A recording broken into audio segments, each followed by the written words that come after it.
Halo teman-teman, saya Andreas Manislovo dari Universitas Timur, Prodi Administrasi Negara, semester 2. Di sini saya menjelaskan sedikit tentang evolusi teori manajemen. Sebelum saya lanjut ke materi, saya mengajak teman-teman untuk mengenal apa itu teori dan apa itu manajemen. Yang pertama, teori. Teori merupakan kumpulan prinsip-prinsip yang saling berhubungan yang disusun secara sistematis. Adapun arahnya teori dapat bermanfaat untuk menjelaskan fenomena, memprediksi, dapat mengurangi hal-hal yang tidak efisien, dan dapat juga mendatangkan sumber ide. Yang berikut arti dari manajemen. Manajemen adalah proses pengorganisasian, pengaturan, dan pengelolaan sumber daya manusia atau yang kita kenal dengan SDM, dan juga pengontrolan untuk mencapai suatu tujuan dalam sebuah organisasi. Lanjut pada materi. Yang pertama, latar belakang sejarah manajemen. Pada tahun 1796, Adam Smith menerbitkan doktrin ekonomi klasik yang menjelaskan tentang keuntungan-keuntungan ekonomis yang akan diperoleh organisasi dan masyarakat dengan cara pembagian kerja dan juga meningkatkan produktivitas dengan mesin penemuan guna menghemat tenaga kerja. Yang berikut, sekitar abad ke-20 di benua Eropa Barat dan Amerika dilanda revolusi industri, yakni terjadinya perubahan-perubahan dalam pengelolaan produksi yang bertujuan untuk mempertinggi efektivitas dan efisiensi produksi. Yang kedua, teori manajemen klasik. Teori manajemen klasik antara lain dikemukakan oleh Robert Owen pada awal tahun 1800-an sebagai manajer pabrik.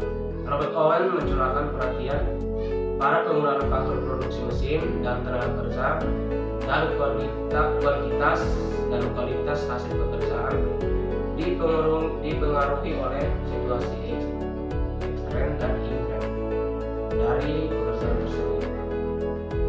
Yang kedua, teori manajemen ilmiah.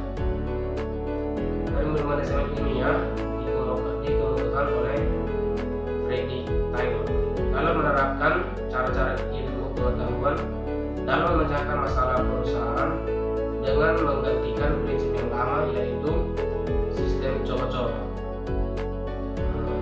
Ia memperkenalkan analisis kerja dan sistem pembayaran diferensial yang bertujuan meningkatkan produktivitas. Ketiga, teori organisasi klasik memfokuskan pada usaha instimasi. Revival membagi manajemen menjadi 5 unsur, yaitu perencanaan, pengorganisasian, pemberian perintah, pengkoordinasian, dan pengawasan. Fungsi ini dikenal sebagai fungsionalisme. Lain juga membagi kegiatan manajemen menjadi 6, yaitu teknik produksi dan manufacturing, komersial, keuangan, keamanan, akuntansi, dan manajerial. Berikut teori manajemen kontemporer. Pertama tadi tentang teori manajemen klasik, kita masuk ke barat. Kedua yaitu teori manajemen kontemporer. Pertama, tentang pendekatan sistem. Sistem merupakan sekumpulan bagian yang saling terkait dan saling berhubungan antara satu sistem dengan satu sistem yang lainnya, yang diatur hingga membentuk satu kesatuan yang utuh. Sistem ada dua, yaitu sistem tertutup dan sistem terbuka. Sistem tertutup yang tidak dipengaruhi dan tidak berinteraksi dengan lingkungan, sedangkan sistem terbuka sistem yang berinteraksi dengan lingkungannya. Jadi anggaplah bahwa organisasi sebagai sebuah sistem terbuka yang berinteraksi dengan lingkungannya terdapat seperti gambar berikut. Pada gambar tersebut ada pembagian, dijelaskan bahwa organisasi menerima atau mengambil sumber daya dari lingkungannya dan mengubah atau memproses sumber daya tersebut menjadi output. Uang kemudian disalurkan kembali ke lingkungannya. Jadi intinya diambil dari masyarakat, dari lingkungan, dan bisa berteruskan kembali kepada lingkungan. kedua, pendekatan tentang situasional.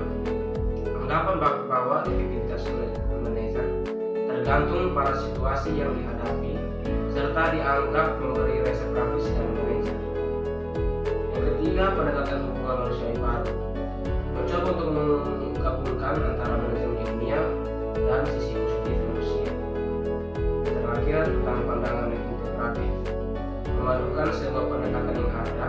Organisasi dipandang sebagai suatu sistem, sedangkan prinsip manajemen yang digunakan sesuai dengan situasi yang dihadapi. Ya, baik, sekian itu penjelasan singkat dari saya tentang